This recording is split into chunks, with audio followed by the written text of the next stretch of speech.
Je savais pas du tout que j'allais lire ça. Je m'y attendais pas, comme je dis souvent, je lis pas les quatrièmes de couverture. Voilà, quand je suis arrivée à la fin du 1er chapitre, je fais: «Oh, c'est ça, en fait!» Ça s'appelle Après minuit de Gillian McAllister aux éditions Sonatine et nous sommes avec, une femme qui s'appelle Jen et c'est la nuit entre le 29 et le 30 octobre.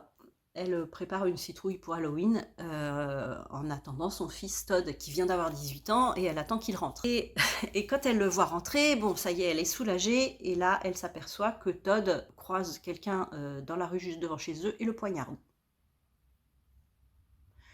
La police arrive très vite, il est embarqué, Todd ne fait pas d'histoire, oui, j'ai tué, voilà.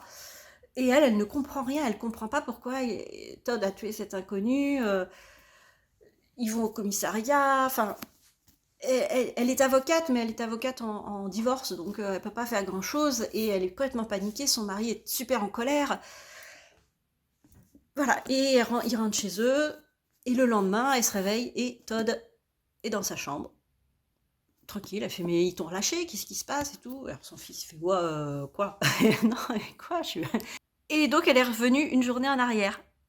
Et à chaque fois qu'elle s'endort, elle retourne une journée dans le passé. Et elle va essayer d'enquêter, quand elle s'en rend compte, quand elle réalise que c'est vrai, que c'est pas un cauchemar, elle va essayer d'enquêter pour savoir pourquoi son fils a tué quelqu'un, si ça peut l'aider dans son procès, si elle a des preuves, etc.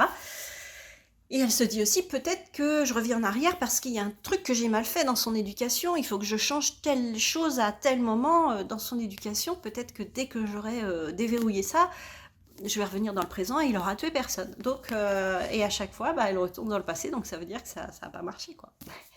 Et c'est assez vertigineux.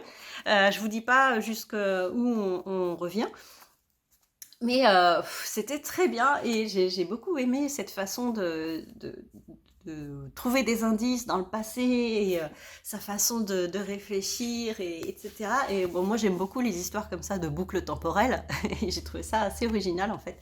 Donc si vous aimez les histoires un peu à la Denis Darko ou une histoire sans fin, un jour sans fin, pardon, voilà. Et si vous aimez, alors c'est du thriller domestique.